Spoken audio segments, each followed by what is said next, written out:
नमस्कार साथियों। तो आज 25 मई 2024 बात करेंगे इस वीडियो पे पावर सेक्टर की दिग्गज कंपनी एनएचपीसी लिमिटेड की शेयर्स के बारे में, जिसके ऊपर लगातार मेरा खरीदारी करने का राय था। इवन आज भी मेरा राय एकदम सेम है। तो लास्ट डे हमने देखा था मार्केट के साथ साथ पीएसयू सेक्टर में स्पेसिफिकली थोड़ा सा कमजोरी हमें देखने को मिला था। उसके साथ साथ एनएचपीसी की शेयर भी थोड़ा सा कमजोरी के साथ क्लोजिंग दिया, 102 रुपए 80 पैसे पे, अराउंड 2.37% गिरावट के साथ। बट नेक्स्ट ट्रेडिंग वीक दोस्तों, खास करके मैं बोलूंगा पीएसयू सेक्टर के लिए एक बहुत बड़ा अग्नि परीक्षा होने जा रहा है। बिकॉज उसके ठीक नेक्स्ट ट्रेडिंग वीक के मंगलवार के दिन 4 तारीख 4 जून दोस्तों इलेक्शन की रिजल्ट है। उसके पहले बाजार के साथ साथ पीएसयू सेक्टर की कंपनीज भी अपने आप को एडजस्ट करने की कोशिश करेगा, यानी थोड़ा बहुत आप बोल सकते हो कि प्राइस एडजस्टमेंट होगा, थोड़ा सेटल करने की कोशिश करेगा। तो अगर नेक्स्ट ट्रेडिंग वीक पे पीएसयू सेक्टर में गिरावट होता है और खास करके एनएचपीसी के अंदर गिरावट होता है, वो आपके लिए बन जाएगा एक गोल्डन अपॉर्चुनिटी, जो कि इससे रिलेटेड आगे हम चर्चा करेंगे। आपको क्या करना चाहिए, क्या नहीं करना चाहिए। उसके साथ साथ चलिए सबसे पहले हम जो इंपॉर्टेंट लेटेस्ट अपडेट आया उसके ऊपर आपको मैं लेके चलता हूं। दोस्तों ये जो न्यूज़ है ना, ये न्यूज़ पढ़ने से पहले या समझाने से पहले मैं आपको एक कैरेक्टर से मिलाना चाहता हूं। ये है दोस्तों उनकी पिक्चर, जिनका नाम है mark Mobius. Sir mark Mobius एक बहुत बड़े इंडिविजुअल इन्वेस्टर्स हैं, कम फंड मैनेजर भी है एक बहुत बड़े कंपनी का। आप चाहे तो इसके बारे में जानकारी ले सकते हैं गूगल में सर्च करके। तो दोस्तों यहाँ पे मार्क मोबियस की तरफ से एक्चुअली इंडियन मार्केट, उसके साथ साथ इलेक्शन से रिलेटेड बहुत सारे इंपॉर्टेंट स्टेटमेंट आया, जैसे कि अक्सर इंटरव्यू में होता है, पूछा जाता है, उनके द्वारा रिप्लाई मिला, why Mark Mobius will be looking at large caps going forward. तो इनको पूछा क्या कि आगे आने वाले टाइम पे क्या small cap, mid cap, large cap. तो इन्होंने बेसिकली मेंशन किया, देखिए इनके स्टेटमेंट में, से in the India he is going to be looking at large caps going forward because some of this large cap have lagged behind the small cap. मतलब बहुत सारे ऐसे लार्ज कैप है जो कि स्मॉल कैप, मिड कैप की छुप गया है इसके पीछे, ठीक है। ये देखिए, incredible growth has been seen the mid and small cap and now it's time to for some this large cap to catch up. इन्होंने क्लियरली मेंशन किया कि अभी समय है जो बड़े कंपनी है लार्ज कैप, उसको दोस्तों पकड़ने का। The whole infrastructure is particularly interesting and in the power sector. इन्होंने कौन से सेक्टर को मेंशन किया? इंफ्रास्ट्रक्चर। दोस्तों मैं आपको क्यों बार बार बोलता हूँ, देखिए इंफ्रास्ट्रक्चर देखिए इन्होंने भी क्यों मेंशन किया, बिकॉज जो गवर्नमेंट की आज की डेट पे अगर आप पॉलिसीज को समझेंगे ना, जो स्कीम्स है, पॉलिसीज है, लॉन्च होता है, वो ऑलमोस्ट 80% इंफ्रास्ट्रक्चर बेस्ड है। चाहे वो सोलर की बात करें, विंड की बात करें, या हम बात करें रेलवेज की बात करें, पोर्ट की बात करें, एयरपोर्ट की बात करें, हाईवेज की बात करें, सारे दोस्तों इंफ्रास्ट्रक्चर के अंदर ही आता है। और इन्होंने स्पेसिफिकली यहाँ पे मेंशन भी किया, देखिए पावर सेक्टर को, hydro power should not be forgotten. मतलब आप हाइड्रो पावर को भूल नहीं सकते, क्योंकि आज की डेट में देखा जाए लोग सोलर पावर, विंड पावर को ज़्यादा बढ़ावा देता है। हाइड्रो पावर भी एक रिन्यूएबल सेक्टर है, मतलब पावर सेक्टर की पार्ट है। साथ में इन्होंने ये भी मेंशन किया, NHPC could be making a interesting entry into hydro power area. ध्यान से पढ़िए, इन्होंने क्लियरली यहाँ पे अपने स्टेटमेंट में कहा कि एनएचपीसी को यहाँ पे हाईलाइट किया, could be making a very interesting entry into hydropower area. One of the most interesting aspect of these companies is that they are not exposed to growth in India। जो आपको मैं अभी तक बोलता आ रहा हूँ ना कि एनएचपीसी बेसिकली जो मेन काम करता है वो देखिए इंडिया के अंदर हाइड्रो पावर के ऊपर काम करता है, उसके साथ साथ देखिए ग्रोथ ग्लोबली, ये भी मेंशन किया, but also growth globally. NHPC को इंडिया के बाहर से भी बहुत बड़े बड़े दोस्तों कॉन्ट्रैक्ट मिलता है इस पर्टिकुलर सेक्टर में। और आज की डेट में दोस्तों ये देखा गया, देखिए रिन्यूएबल सेक्टर के अंदर तो ग्रोथ हो रहा है, but hydro electric power sector में दोस्तों आज की डेट पे जो मतलब इंडिया की लेवल है वो काफ़ी डाउन है, बट वो दिन प दिन बढ़ता जा रहा है। उसके साथ साथ देखिए इनको ये भी पूछा क्या, मतलब इलेक्शन से रिलेटेड कि क्या कुछ हो सकता है, क्या बाजार में क्रैश होगा। इन्होंने सिंपली यहाँ पे रिप्लाई किया कि देखिए there is no question that there will be a correction हो सकता है। The market has gone up so far so fast and for such a long time, okay, we are due for a correction and a correction of 15 to 20% is normal। इन्होंने clearly mention भी किया कि 15 से 20% ये तो आम बात है, नॉर्मल बात है। This may be on back of election, ये भी मेंशन किया कि इलेक्शन के बाद दोस्तों ये हो सकता है।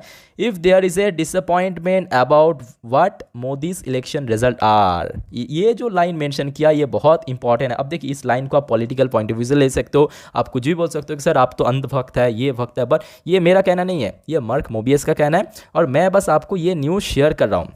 तो आप अगर एक इन्वेस्टर्स हो, इसको मैं सजेशन दूंगा कि इन्वेस्टर्स की नज़र से देखिए। इन्होंने क्लियरली मेंशन किया कि देखिए अगर रिजल्ट जो है उसके साथ साथ मोदी जी कितना सीट मिला, इसके ऊपर भी बहुत कुछ डिपेंड करेगा। तो होपफुली उसको क्लियर हो चुका है। अब देखिए आपके दिमाग में एक बेसिक सी सवाल आया होगा कि चलो ठीक है, इतना तो आपने पढ़ लिया, समझा दिया, अच्छी बात है। मार्क मोबियस जी ने यहाँ पे हाइड्रो पावर को प्रेफर किया, एनएचपीसी को हाईलाइट किया अपने स्टेटमेंट पे, तो क्या इसका इंपैक्ट हमें नेक्स्ट डे देखने को मिलेगा एनएचपीसी के शेयर में? तेज में वेरी गुड क्वेश्चन। अब देखिए एक और मैं आपको चीज़ दिखाता हूँ। ठीक एक दिन पहले का न्यूज़ है, ये देखिए, ये 23 तारीख का न्यूज़ है। मैं आपको एक बार दिखाना चाहता हूँ। 23 तारीख मतलब आपके थर्सडे का न्यूज़ है। एक्चुअली मर्क मोबियस ने और भी बहुत सारे शेयर को या सेक्टर को प्रेफर किया था, जैसे कि टेलीकम्युनिकेशन सेक्टर, उसके साथ साथ दो ऐसे इंपॉर्टेंट शेयर को भी हाईलाइट किया था, वड़े रिन्यूएबल और रतन इंडिया। तो आप थोड़ा सा देख लीजिए फ्राइडे के दिन ये शेयर में क्या हुआ था। मैं आपको जानकारी के लिए बता के रखना चाहता हूँ। वड़े रिन्यूएबल की शेयर जो लगातार एकदम से क्रैश हो रहा था, जैसे कि आप देख सकते हो शेयर अपना ऑल टाइम हाई से बहुत नीचे पहुंच गया था। लिटरली अगर आप देखेंगे थर्सडे के दिन ऑलमोस्ट 35% से ज़्यादा डाउन था, 35% ज़्यादा डाउन था। वही अगर हम बात करें लास्ट डे पे एकदम से अपर सर्किट लग गया। क्यों? क्योंकि देखिए दुनिया का, हम जब बड़े इन्वेस्टर्स की बात करते हैं, हम बात करते हैं वॉरेन बफेट सर की, ऐसे बहुत बड़े बड़े इन्वेस्टर्स की, बट उसके पीछे मतलब इनके पीछे जो और भी बहुत बड़े बड़े इन्वेस्टर्स हैं उनको अक्सर हम नहीं पहचानते। दोस्तों मर्क मोबियस उस लेवल की इन्वेस्टर्स है, ठीक है, जिसको आप इग्नोर नहीं कर सकते। और इन्होंने खुद यहाँ पे स्टेटमेंट दिया ये सारे शेयर को, और देखते देखते देखिए एकदम पलट चुका है कि नहीं शेयर के अंदर। तो ये मैं बोलने की प्रयास करूँ कि इसको नजर रखिए जरूर। उसके साथ साथ देखिए आज की डेट पे एकदम लेटेस्ट अपडेट है कि NHPC receive economic times award. तो यहाँ पे कंपनी की बहुत अच्छी परफॉर्मेंस के बाद, परफॉर्मेंस मतलब क्या, आप यहाँ पे रिजल्ट को नहीं बोल सकते, मतलब ओवरऑल अगर हम बात करें जो पावर जनरेशन या हाइड्रो इलेक्ट्रिक पावर को जो काम कर रहा है एनएचपीसी, वो दोस्तों बहुत इंपॉर्टेंट है। और इसको और बेस करके एक्चुअली द इकोनॉमिक टाइम्स की तरफ से यहाँ पे एक बहुत इंपॉर्टेंट अवार्ड भी दिया गया, ठीक है। उसके साथ साथ दोस्तों जैसे कि इस वीडियो की थंबनेल पे मैं मेंशन किया कि 30 तारीख याद रखना, मतलब इसी महीने की बहुत इंपॉर्टेंट होने जा रहा है। उसके पीछे रीजन क्या है दोस्तों, मैं आपको थोड़ा समझा देता हूँ। उसके पीछे रीजन है दोस्तों मर्जर। एनएचपीसी का ही एक सब्सिडरी सेपरेट कंपनी है जिसका नाम LTHPL, इसका फुल फॉर्म कुछ भी हो सकता है, ठीक है। ये दोनों के भीतर मर्जर हो जाएगा। इसका मतलब क्या है कि आज की डेट पे ना एनएचपीसी का जो ये सब्सिडरी कंपनी है ये सेपरेट है। मर्जर के बाद क्या होगा, ये एकदम एनएचपीसी के साथ आ जाएगा। तो ये कंपनी के अंदर से जो भी रेवेन्यू जनरेट होगा, प्रॉफिट होगा, सब कुछ दोस्तों एनएचपीसी के बैलेंस शीट में ऐड हो जाएगा। तो ये बहुत इंपॉर्टेंट है। और ये कब होगा, ये देखिए 30 को, ठीक है। ये बोर्ड ऑफ डायरेक्टर की मीटिंग है, जैसे ही वहाँ से अप्रूवल मिलेगा ऑटोमेटिकली दोस्तों मर्जर हो जाएगा, ठीक है। तो 30 तारीख आप सभी को मैं रिक्वेस्ट करूंगा दोस्तों चैनल को सब्सक्राइब करके रखिए। जैसे ही अपडेट आएगा तुरंत मैं आपको वीडियो के साथ शेयर कर दूंगा, इसी चैनल पे मिल जाएगा आपको, ठीक है। नेक्स्ट देखिए, ऐसा नहीं कि कंपनी के अंदर सब कुछ पॉजिटिव है। देखिए कंपनी के इस बार रिजल्ट तो खराब हुआ। अब देखो उसके पीछे भी वजह है, बिकॉज ये जो रिजल्ट आउट हुआ था वो Q4 का आउट हुआ था। और Q4 होता है विंटर, मतलब ठंडी के मौसम। और ठंडी के मौसम में ना ज़्यादातर जो नदियाँ होता है उसमें पानी का फ्लो जो है वो काफ़ी कम होता है। आप पूछेंगे इससे के साथ एनएचपी का क्या कनेक्शन, क्योंकि कंपनी काम ही करता है हाइड्रो इलेक्ट्रिक पावर। अगर आप थोड़ा गूगल में सर्च करेंगे ना, हाइड्रो इलेक्ट्रिक पावर बेसिकली जो डैम है, बांध है, उसके ऊपर दोस्तों फिट किया जाता है मशीन्स को, ठीक है। उसके थ्रू ही जनरेट होता है पावर। अब क्योंकि जी फ्लो कम होता है तो पावर जनरेशन कम होता है, जिसके चलते इस बार हमने क्या देखा, Q3 और Q4 कंपनी का खराब था। कंपनी का मेन जो अच्छा रेवेन्यू या अच्छा परफॉर्म होता है वो Q1 और Q2 में होता है। ये इस बार नहीं, हर बार का है, आप चाहे तो देख सकते हो रिकॉर्ड, ठीक है। दूसरा पॉइंट, कंपनी का एक्चुअल वैल्यूएशन है उससे काफ़ी आपको नीचे डिस्काउंटेड वैल्यूएशन में मिल रहा है। उसके बाद देखिए ऐसा भी नहीं company debt free company, but I think ये कोई बहुत बड़ा हेडेक नहीं है, बिकॉज ये एक सरकारी कंपनी है और सरकारी कंपनी कितने भी डेट हो जाए उतना बड़ा फर्क नहीं पड़ता। लास्ट डे की बात करें, शुक्रवार के दिन देखिए बहुत अच्छा कारोबार भी देखने को मिला, जहाँ पे 9 करोड़ से ज़्यादा शेयर टोटल ट्रेड हुआ वॉल्यूम के अंदर। इवन नेक्स्ट डे मंडे के लिए 44,000 से ज़्यादा शेयर अभी से मॉडल लग चुका है। उसके साथ साथ डिलीवरेबल परसेंटेज भी बहुत अच्छा देखने को मिला, 38.56 के आसपास, ठीक है। ओके, अब जो इंपॉर्टेंट सवाल यह है कि देखिए एनएचपीसी के अंदर क्या करना चाहिए, क्या हमें एंट्री लेना चाहिए या हमारे पास शेयर है तो सेल करके निकल जाए। तो इसके पहले भी मैं आपको मल्टीपल टाइम्स कहा था, शेयर में लास्ट टाइम तेजी देखने को मिला था हमें फरवरी की फर्स्ट वीक पे शेयर अपना ऑल टाइम हाई भी टच किया था, ऑलमोस्ट 112 से 15 रुपये के आसपास।